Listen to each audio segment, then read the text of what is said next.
Ngayon naman, alamin natin itong dinaluhan na Good Morning Boss, ang 85th anniversary ng Bureau of Plant Industry. Lahat ng yan sa ating special feature. Promote ng kaunlaran sa industriya ng halaman sa pamamagitan ng pagsasaliksik at bagong teknolohiya. Pagpoproduce ng mga dekalidad na buto at mga gamit pang tanim. Pagbibigay ng tulong sa ating mga magsasaka. Ilan lamang ito sa pangunahing layunin ng Kawanihan ng Paghahalaman o mas kilala bilang Bureau of Plant Industry na kamakailan lang ay nag-celebrate ng kanilang anniversary. Ito po yung pagdaraos ng ika-85 taon na pagkakatatag ng Bureau of Plant Industry at nakakatuwa po dahil at this point in time nakikita natin kung ano yung special na kagalingan na nagagawa ng BPI. Nakikita naman po natin ang improvements ng teknolohiya na ipinararating po ng ating mga taga-BPI sa ating pong kanayunan. Ipinakita dito ang iba't ibang produkto at pananim na ipinagmamalaking nagmula pa sa iba't ibang parte ng ating bansa. Ang aming highlight talaga ay yung mga iba-ibang booth, no? We have 18 booths dito. Ang mga booth namin ay una yung aming 5 centers. So, sinasabi nga namin kanina, gusto namin ipakita na bawat center ay merong particular na kanyang katangian. Like we have Baguio for the vegetables, mga seeds. So marami kaming booth, yun yung gusto naming i-highlight.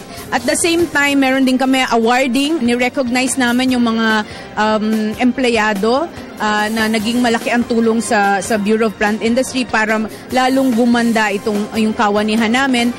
Ang goal namin is kasama nyo kami sa pagpasok ng malayang kalakalan, because we have the AEC integration. So ang tutok namin is the research, more varieties na pwede nating ipaglaban, capacity building para lang mai-share. We have to share yung kung ano meron kami sa ating mga magsasaka at gusto niya pati sa mga mag-aaral.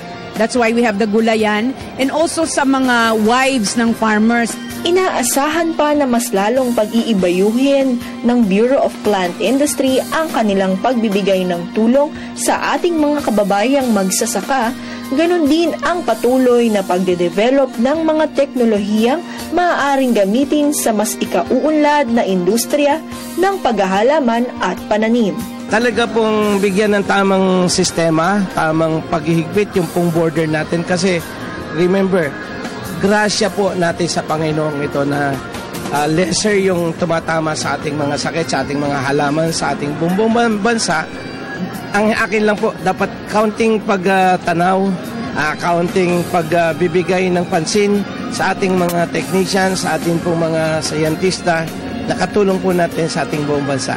I-promote at ipaalam sa lahat na meron kaming ganitong teknolohiya, meron kaming ganitong mga varieties, meron tayong especially yung mga local produce, local fruits and vegetables. So sana yung ating mga viewers i-patronize, no? Bilihin ang ating kainin ay yung mga yung local fruits and local vegetables na yun ang instruction ni Secretary.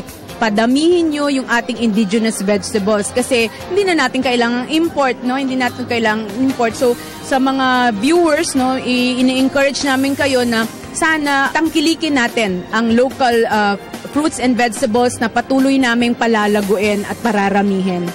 Tiyak na sa selebrasyong ito ng BPI ay patuloy ang kanilang naumpisahang mga gawa at proyekto na magiging posible sa pakikipagtulungan ng buong bansa.